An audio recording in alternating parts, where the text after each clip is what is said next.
Session 418, Chapter 3, Verse 92. لن تنالوا البر حتى تنفقوا مما تحبون وما تنفقوا من شيء فإن الله به عليم. None of you will attain true piety unless you spend out of what you cherish.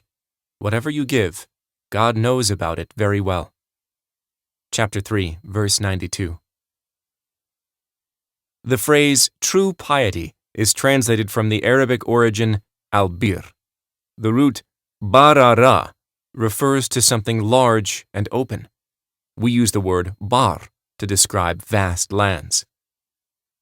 In the verse under study, al-bir refers to righteousness and obedience.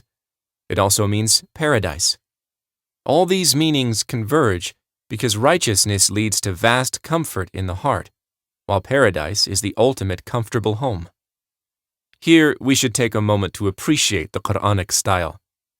Verse 91 of Al Imran ended by describing the severe punishment awaiting those who ignore God's guidance and die as disbelievers. Here, you may wonder, why did God discuss charity right after talking about the punishment of the disbelievers? We answer that Allah often brings contrasting issues to motivate you. He mentioned charity right after punishment to encourage you to rush towards pleasure and paradise. Allah, who abandons the disbelievers, will rush to the aid of the believers. What a beautiful contrast. The Quran is the miraculous word of God, and such contrasting statements are parts of its beauty and impact. Our Creator knows the best way to speak to us. Every person is made up of many faculties that are closely intertwined. For example, when you listen to slow music, you often have romantic or relaxing emotions, and your eyes may even tear up. Likewise, when you see a picture of an old friend, you recall the good times together and remember the images of family and friends. One action stirs up many thoughts and emotions. Allah's speech nourishes all of our mental and emotional faculties at once.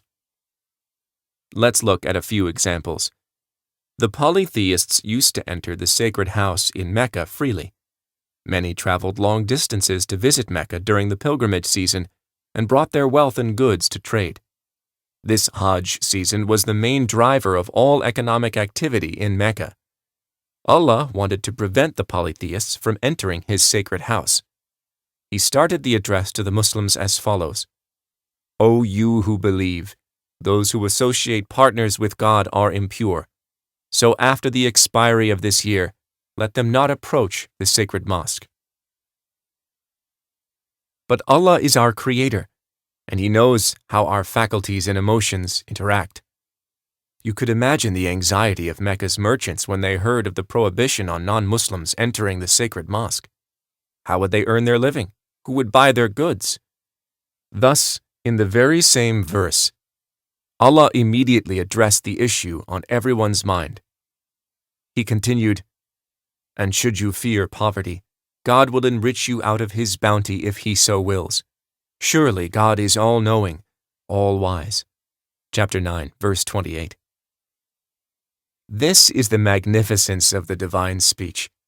God addresses concerns and emotions even before the listener is aware of them. The phrase, "should you fear poverty," is a perfect example of that. When you and I speak, we may miss the emotional impact of our words on the listener. In fact, many family and social problems are the result of misunderstandings. But Allah does not miss anything. Let's look at two other examples. God says, "They say, should we follow the guidance with you, we will be driven out of our land by force." Did we not establish a secure sanctuary for them where fruits of all kinds are brought as a provision from us? But most of them do not know. Chapter 28, verse 57. Here again, Allah gives the people of Arabia peace of mind, specifically addressing their economic concerns. He reminds everyone that He is the one who provides and grants economic security. In another verse, God says, Have you not seen how those who have been forbidden to hold secret conversations go back afterwards and hold them and conspire with one another in what is sinful, hostile, and disobedient to the messenger? When they come to you, they greet you with words God has never used to greet you and say to themselves, "Why does God not punish us for what we say?" Hell will be punishment enough for them. They will burn there, an evil destination. Chapter 58, verse 8. Take note that God informed the disbelievers not only of their secret conversations, but also of the thoughts and words they have within themselves. He said, "They say to themselves, 'Why does God not punish us for what we say?'" Allah has full knowledge of what we conceal and how our psychological faculties interact. So next time when you read the Quran, pay close attention, and you will find that its verses are interconnected and arranged in a beautiful manner. Allah addresses your mind and emotions, so all of your faculties are satisfied and nourished. This brings us back to the verse. God says, "None of you will attain true piety unless you spend out of what you cherish," bringing up the issue of the type of charity that is acceptable immediately after he highlighted those who spent tons of treasure and earned no reward at all. Allah knows that when you hear the phrase in verse 91 of Al Imran, "No ransom, even if it was as much gold as to fill the earth, will be accepted from any of them," you will wonder about your charity and if it would be acceptable to God. Thus Allah immediately addresses your concern with, "None of you will attain true piety unless you spend out of what you cherish. Whatever you give, God knows about it very well." Chapter 3, verse 92. Allah is guiding you towards generosity because He knows of our tendency to be greedy and stingy. He says, "Be mindful of God as much as you can, hear and obey. Be charitable. It is for your own good. Those who are saved from their own stinginess will be the prosperous ones." Chapter 64, verse 16. Both greed and stinginess stem from our fear that life's circumstances will change for the worse. Hence, when people earn money or buy goods, they save some for a rainy day. This is especially true when resources become scarce. Let's clarify with the following example. Suppose you have 3 children and brought home 20 oranges. Every child can eat his or her fill with no need to worry about the others. But if you only get 2 oranges, then you would have a problem with the competing kids. You have to slice the oranges to ensure that one child does not deprive the others. Likewise, most of our problems today are fought over insatiable greed and dwindling resources. Such was not the case at the beginning of history. In the olden days, the population was low and resources were plenty. If you wanted a piece of land, you simply took it to build and farm. You could pick all the fruit you needed from wild trees. But as the population increased and people had more tools at their disposal, resources seemed scarcer. Circumstances were ripe for greed. Allah wants you to keep Him in the equation of your wealth. Let's take a realistic look at the money you earn. You use the intellect God granted you and the body He gave you to make a living. You eat from the animals and plants God created for you and use the energy and metals He deposited in the earth.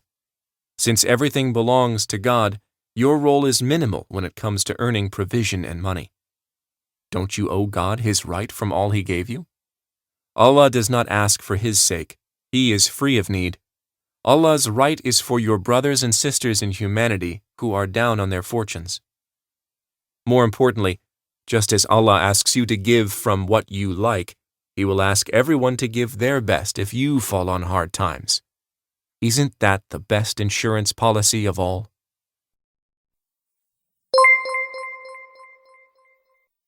The Prophet, peace be upon him, said, "Convey my teachings to the people, even if it is only a single verse." Please take a moment to subscribe and to share with your family and friends. Visit us at www.qurangarden.com.